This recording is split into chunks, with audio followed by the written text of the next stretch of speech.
Battalion senior under officer খায়রুলকে আমি আন্তরিক অভিনন্দন জানাচ্ছি। সামাজিক মাধ্যমে গুঞ্জন যখন বাস্তবে রূপ নেয় তখন সাধারণ আলোচনা হয়ে ওঠে চরম উদ্বেগ আর উৎকণ্ঠার কারণ। রাষ্ট্রপতির পদত্যাগের মধ্য দিয়ে একটি ঝড়ের অবসান ঘটলেও ভেসে এলো আরো এক শঙ্কা, আরো এক বড় প্রশ্ন।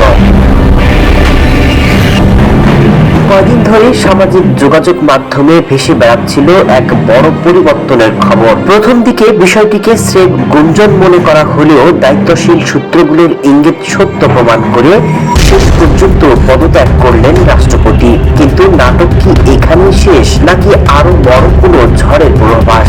রাষ্ট্রপতির চেয়ার খালি হতে না হতেই গুঞ্জনের মতো ছড়িয়ে পড়ে নতুন খবর। তাহলে কি একই পথে হাঁটছেন সেনাপ্রধান জেনারেল ওয়াকারুজ্জামান? সামাজিক মাধ্যমের টাইমলাইন জুড়ে এখন শুধু জল্পনা কল্পনা। কেউ বলছেন শেখ হাসিনার নিয়োগ দেওয়া রাষ্ট্রপতি বিদায় নিলে সেনাপ্রধান কেন নয়, কেউ বা টেনে আনছেন নানা রাজনৈতিক সমীকরণ। কিন্তু এই ঝড়ের নেপথ্যে বাস্তবতার ভিত্তি ঠিক কতটা? এখন পর্যন্ত সশস্ত্র বাহিনী বিভাগ, আইএসপিআর কিংবা সরকারের কোনো দায়িত্বশীল মহল থেকে মিলেনি বিন্দুমাত্র ইঙ্গিত। নীরব রয়েছে দেশের বড় বড় রাজনৈতিক দলগুলো। নিয়ম অনুযায়ী জেনারেল ওয়াকারুজ্জামানের দায়িত্বের মেয়াদ রয়েছে 2027 সালের জুন পর্যন্ত।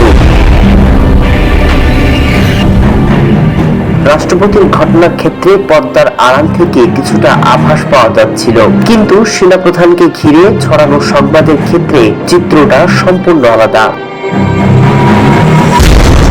রাজনীতির ময়দানে গুঞ্জন ছড়াতে সময় লাগে না, কিন্তু চূড়ান্ত সত্য প্রতিষ্ঠিত হয় কেবলই তথ্য এবং প্রমাণের ভিত্তিতে।